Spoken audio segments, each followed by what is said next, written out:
42% of those working, 39% of retirees fear that their Social Security benefit is going to be reduced. I suppose probably because of what we're seeing in Social Security, that number should be higher, Chris? Yeah, absolutely. I mean, we've talked about it in previous segments here. Social Security is going to be in trouble. Something's going to have to give, right? So one of the things we need to understand is how do the other pieces of our puzzle fit together? Do we have pensions? Do we have rental incomes? Do we have other income streams? What are our expenses? What does the budget say? How much are we going to spend? What's inflation going to be? Once we see all those come together, we can actually be proactive, can't we? We can make some decisions for the future because we're thinking ahead. And when we don't think ahead, we're reactive and we're just, we're sort of at the behest of whatever happens out there. And that's not what you want to be, especially if you're fearful of the markets. You look at the markets up and down and up and down, and everyone that comes into our offices is scared of what can happen in the markets. And that's not what we want to see. A lot of times that comes because folks are used to accumulating money, right? You're saving every 2 weeks, you're buying in. Well, that's a long phase. So everything's being managed kind of in one big general avenue. And when you get into the retirement scenario, you have to manage money differently. Basically, it starts with, one, where do you get your income to have the necessities and lifestyle?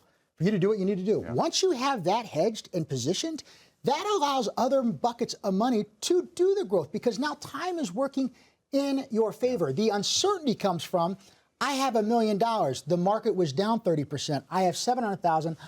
How am I going to eat? Because it's all being managed the same way. That's the fear. And when you segment that out and you position that and hedge that, that's where opportunity comes and confidence and that fear goes away. And I love how you said that because if you have money set aside in those buckets for your lifestyle, no matter what happens in the markets, your lifestyle is not going to change, right?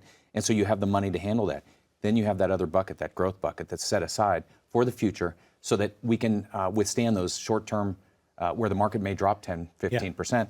And when it comes back, we didn't have to touch that money. We didn't have to go to that well. What we're talking about, and I know we were talking at lunch, when you touch on it, it's about becoming distribution specialists. Right, exactly. And that's what our practices are because we're working with retirees. And our practices are designed here at the Wealth Council to set up and help that retirement plan. It's different than just saving, it's taking it out. Stocks are a great accumulation tool, right?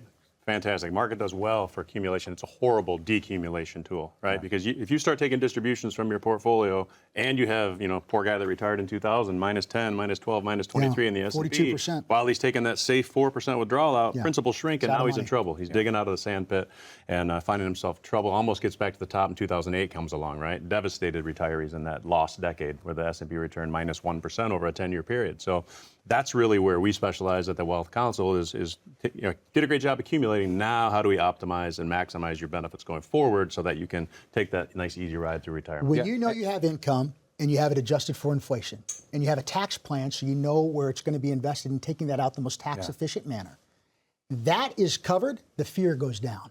Absolutely. Because now you have time to allow that other things to work that you're talking about. It's not managing it all the same way. Yeah, and I like what you're saying, that 50% of the investments made in the last 5 years are from investment vehicles that are only new in the past 5 years.